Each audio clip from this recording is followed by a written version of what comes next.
Salut tout le monde, j'espère que vous allez bien les amis. On se retrouve donc pour une nouvelle vidéo, pour une nouvelle semaine, avec évidemment l'objectif de rebondir pour le Real après cette défaite cuisante face au Barça. Maintenant, on va tenter de se focaliser sur le match de ce week-end qui va être important, puisque là on commence véritablement à sentir l'incendie qui arrive du côté de Madrid, et il va falloir à tout prix tenter de ramener un petit peu de sérénité au sein du club, parce que il se passe quand même pas mal de choses depuis cette large défaite face au Barça, et on sent bien qu'il y a beaucoup de tensions autour du Real. C'est vraiment un peu compliqué en ce moment, donc il faut absolument que des résultats arrivent pour reprendre confiance. Donc voilà le programme pour cette semaine. Un seul match, il n'y a pas de Ligue des Champions cette semaine. Donc déplacement samedi 21h du côté de Mestalla face au FC Valence. On connaît le passif des rencontres entre Valence et le Real. C'est des déplacements déjà compliqués en général. Le Real a parfois perdu des points très récemment du côté de Valence.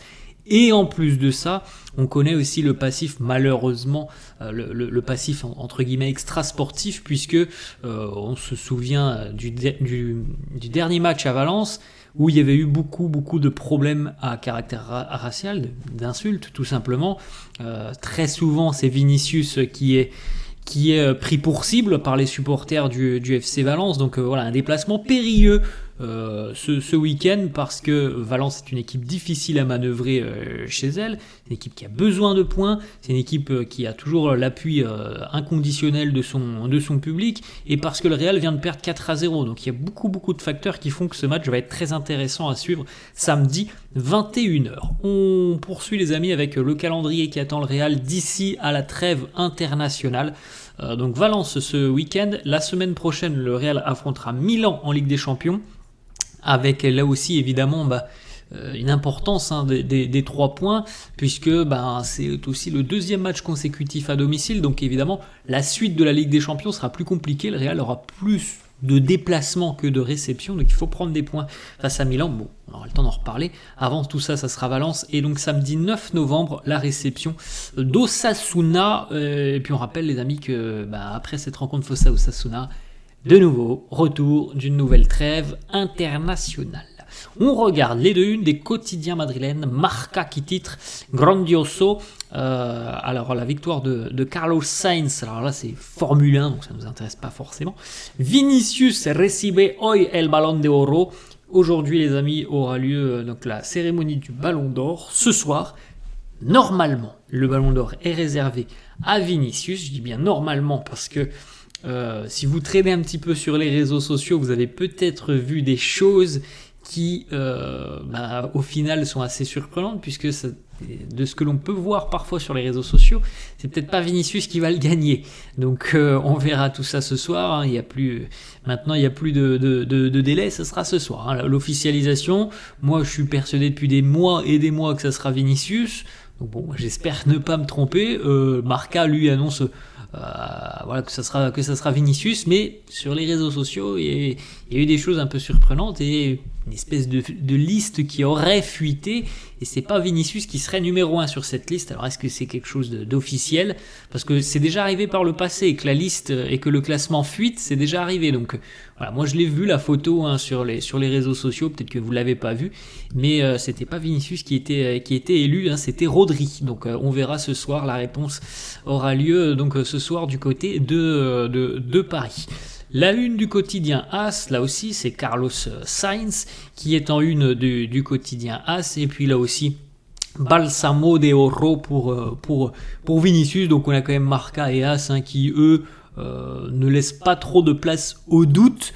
Pour eux ça sera Vinicius Junior. Alors il est vrai quand même que, à contrario des années précédentes, on savait déjà qui allait être Ballon d'Or, soit parce qu'il y avait une fuite, soit parce qu'il y avait déjà eu des photos qui avaient été prises. Bref, on le savait déjà. Cette année, les photos ne sont pas prises. Il n'y a pas eu de fuite. C'est relativement ouvert. Il y a des années où on se disait ça sera Cristiano, ça sera Messi. Cette année, on peut se dire ça va être Vinicius, mais il y a aussi d'autres noms quand même qui pourraient évidemment mérité de le remporter. Donc c'est pour ça que moi quand j'ai vu la liste, je sais pas si c'est une liste officielle, hein, les amis, c'est peut-être une erreur, c'est peut-être un fake tout simplement, mais en tout cas c'était pas Vinicius qui était en tête. Donc j'espère que c'était un fake, on verra tout ça ce soir. On continue les amis avec une petite information, les joueurs bénéficient de 2 jours de repos, donc ils n'ont pas d'entraînement aujourd'hui, reprise de l'entraînement ce mardi à 16h.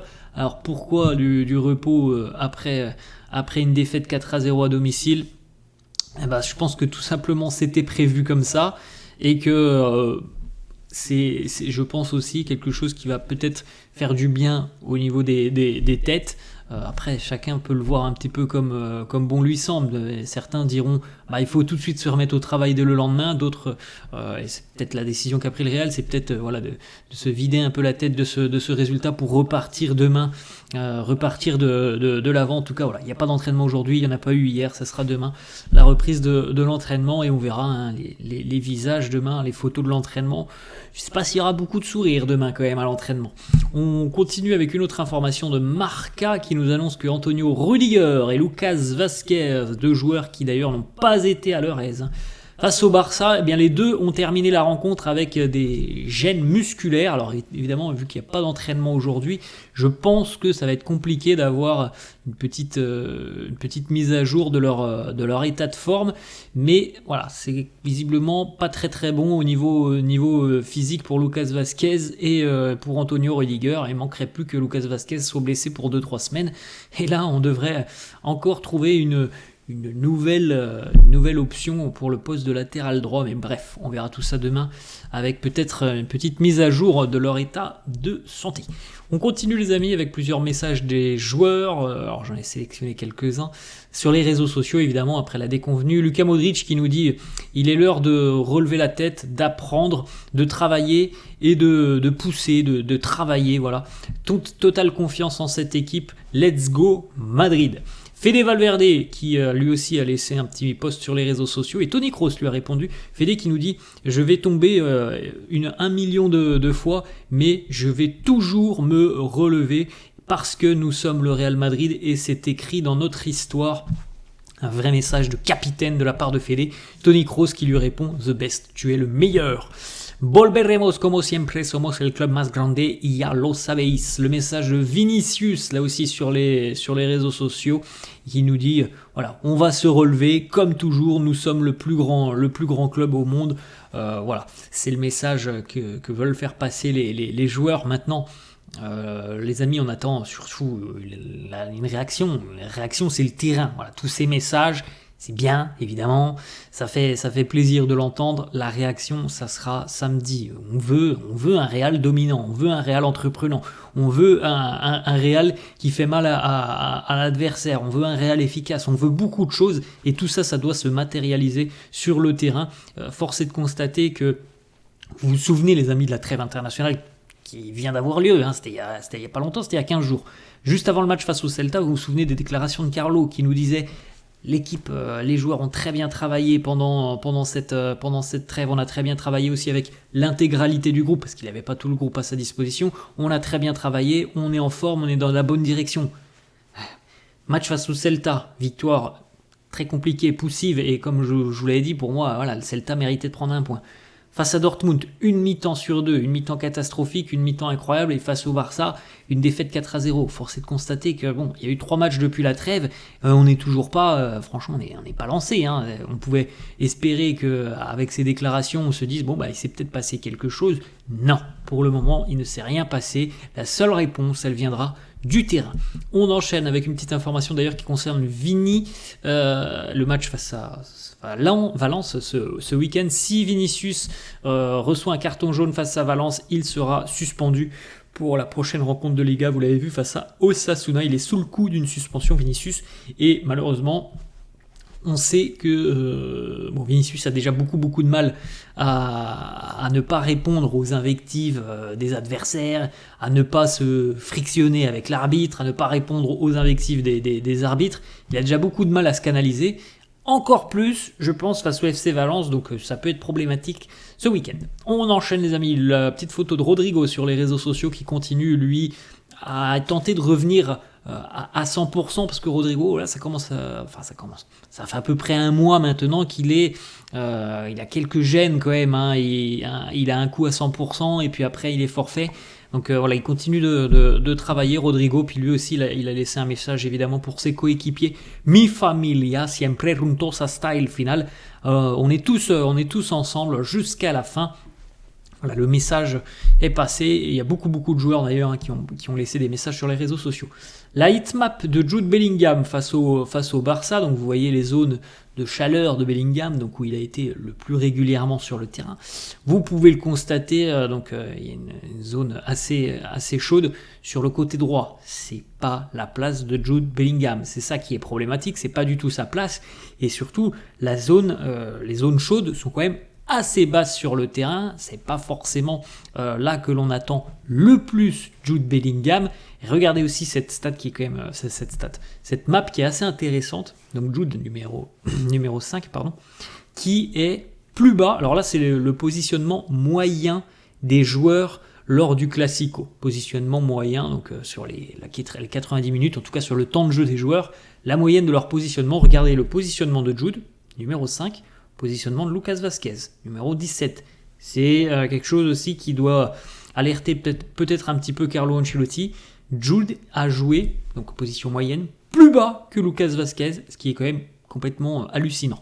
C'est hallucinant de voir ça, de voir le rôle que l'on a donné à Jude Bellingham sur cette rencontre, et de voir Lucas Vázquez aussi haut. C'est pour ça, moi, que je le répète, ça fait 3 ans que j'ai la chaîne, ça fait 3 ans que je le dis, pour moi, Lucas Vázquez, il est là pour dépanner, c'est ce qu'il fait, et il le fait tant bien que mal, mais pour moi, Lucas Vázquez n'est pas un latéral droit qui a sa place au Real Madrid. Voilà.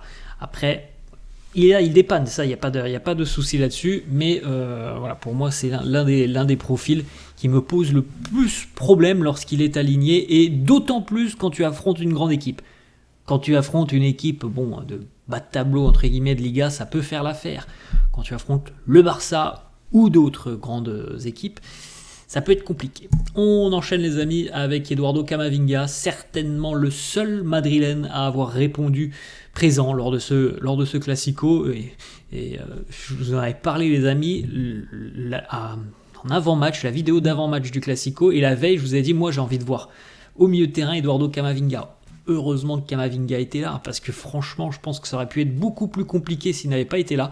La première mi-temps, par exemple, de Kama, c'est 11 duels remportés sur 12, 4 dribbles réussis sur 4 tentés.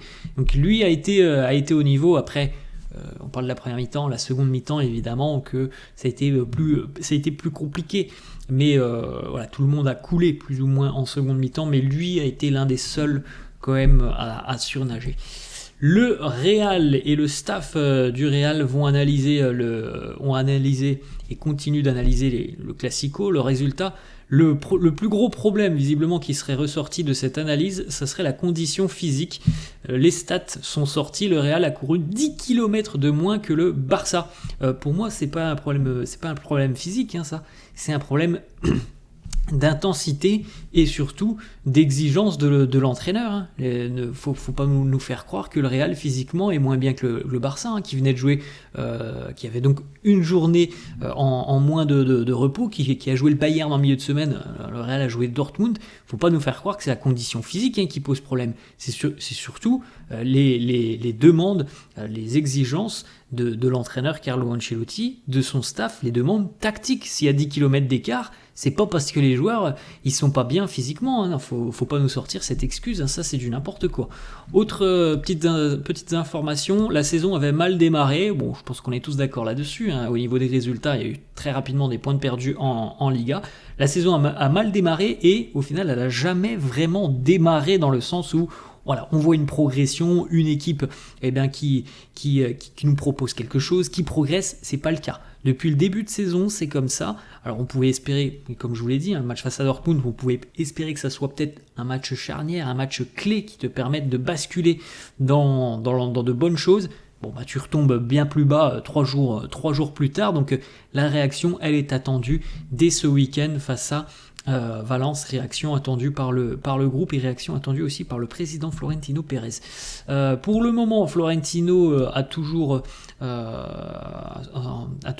foi en Carlo Ancelotti, mais du côté du Real, chez certaines personnes haut placées, il y a quand même des personnes qui ont beaucoup de doutes par rapport à Carlo et qui commencent aussi à être un petit peu agacées par le fonctionnement de Carlo, notamment par exemple sur le fait de donner du temps de jeu aux jeunes, la question d'Arda Güler, la question d'Hendrick aussi. Ancelotti sait que voilà, il commence à être un petit peu sous pression, même si pour le moment, pas trop d'inquiétude. Florentino lui accorde toujours évidemment sa confiance. Le staff du Real s'était préparé au Classico, donc sur ce piège du hors-jeu de Hansi Flick. Visiblement, ça c'est les informations de José Félix Diaz, on en a énormément parlé au sein du vestiaire, donc le staff a beaucoup pris la parole sur ces pièges du hors-jeu du Barça. Ce qui est quand même assez dingue, parce que visiblement soit les joueurs n'ont pas du tout écouté les consignes, soit vraiment les joueurs du Barça sont très intelligents dans le placement tactique, et en revanche ceux du Real sont bêtes. Alors là, je vois pas d'autre constat. Si ça a été évoqué pendant visiblement plusieurs séances, le positionnement de la défense catalane, le positionnement du hors-jeu, je comprends pas comment on peut encore avoir 12 hors-jeux sur une rencontre. Comme je vous l'ai dit, s'il y en avait 4, 5 dans le match, bon, ça me semblerait logique. 12, je trouve qu'il y a quand même un gros problème. Je suis pas sûr que la tactique du hors-jeu a été si bien travaillée que ça. On continue. Florentino Pérez, le président, est descendu dans les vestiaires après le Classico. Comme tout le monde au sein du club, il était très déçu. Il a insisté sur la nécessité de trouver des solutions plutôt que de taper du poing sur la table. Oui, les solutions, on les attend, mais ça commence à faire long. On est à Madrid, on n'est pas dans le club du coin. Et là, ça fait déjà 3 mois que ça végète un petit peu, que l'on ne voit pas vraiment de progression, que l'on ne voit pas vraiment la ligne directrice. Et ça commence à faire long au bout de 3 mois. On poursuit avec une autre information qui nous vient là aussi tout droit de Madrid, d'un journaliste spécialisé Madrid, qui nous dit: ceux qui connaissent Florentino Pérez et qui sont très proches de Florentino savent très bien que cette défaite n'est pas près d'être oubliée. Il commence à y avoir une certaine forme d'impatience envers l'équipe, avec un Carlo Ancelotti au centre des débats, même si pour le moment Ancelotti a encore le soutien du président. Du côté du Real et du côté de Florentino Pérez, tous les ans, c'est le quotidien un petit peu Relevo qui nous annonce ça, il y a des événements marquants dans la saison: la finale de la Ligue des Champions, les Classicos et la cérémonie du Ballon d'Or. Bon, franchement, c'est une information qui ne veut absolument rien dire. La finale de la Ligue des Champions, il faut déjà y être en finale de Ligue des Champions. Les Classicos, oui, c'est un événement marquant, évidemment. La cérémonie du Ballon d'Or, il faut qu'un joueur du Real aussi puisse le remporter. Donc bon, cette information, elle a quand même pas beaucoup de sens, parce que la saison du Real ne se base pas sur tel joueur va remporter le Ballon d'Or et sur la Ligue des Champions, puisque la Ligue des Champions, c'est en fin d'année. Il faut quand même qu'avant tout soit bien passé pour être en finale de Ligue des Champions. Bon, c'est pas une information qui est très pertinente, je trouve. Autre information, Marca sur Kylian Mbappé. Le Real a toujours une confiance en Kylian Mbappé pour qu'il tout simplement réussisse, ce qui n'est pas forcément le premier mot qui nous viendrait à l'esprit à l'heure actuelle, après 3 mois du côté de Madrid, et surtout après ce Classico où il a eu les situations pour marquer. Malheureusement, il a manqué d'efficacité, ça c'est un fait, et il a manqué aussi tout simplement d'intelligence tactique, comme on l'a dit. 8 hors-jeu contre Mbappé, c'est beaucoup trop. On enchaîne, les amis, avec une petite information. Le Real a communiqué sur les événements à caractère racial. Alors là, c'est encore quelque chose d'assez dingue. On voyait beaucoup, malheureusement, de joueurs du Real se faire insulter à l'extérieur. Et on a pris l'exemple tout à l'heure de Vinicius, très régulièrement du côté de Valence. C'est déjà arrivé à Majorque, déjà arrivé au Osasuna, je crois. Ça arrive quasiment partout, malheureusement.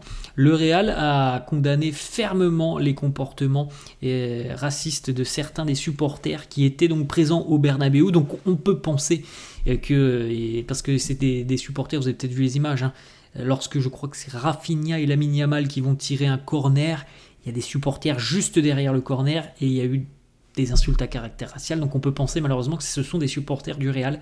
Donc voilà, le Real a condamné toutes ces insultes et puis a ouvert évidemment une enquête. On essaye d'identifier les personnes qui ont proféré ces insultes. D'ailleurs, le petit message de Vinicius, vous vous souvenez de cette petite photo lorsqu'on avait eu Brésil-Espagne au Bernabéu, la photo entre Vini et Lamine Yamal. Vini qui nous dit: c'est regrettable ce qu'il s'est passé hier au Bernabéu. Il n'y a pas de place pour ces criminels dans notre société. J'apporte tout mon soutien à Lamine, Ansu Fati, Rafinha. Oui, il y a eu aussi Ansu Fati qui a été visé. Je sais que du côté du Real et de la police, on va faire les choses pour identifier et punir les coupables. Voilà les amis, la fin de cette vidéo. Je vais terminer avec cette petite photo. Voilà, on a été là dans les bons moments, on s'en souvient très récemment, il y a 4 mois à la Ligue des Champions. On est là, on sera toujours là dans les mauvais moments. Il y en a eu des mauvais, ça arrive. C'est le football, c'est comme ça, il y a des hauts, il y a des bas. C'est sûr qu'en ce moment, c'est compliqué. Mais voilà, on le sait, le Real se relèvera. On y croit. Voilà les amis, la fin de cette vidéo. J'espère que ça vous a plu. N'hésitez pas comme d'hab à lâcher un petit pouce bleu. Merci à tous ceux qui le font. N'hésitez pas non plus à vous abonner à la chaîne. Merci à tous ceux aussi qui le font. Je vous souhaite une bonne journée. Je vous dis à la prochaine. Ciao.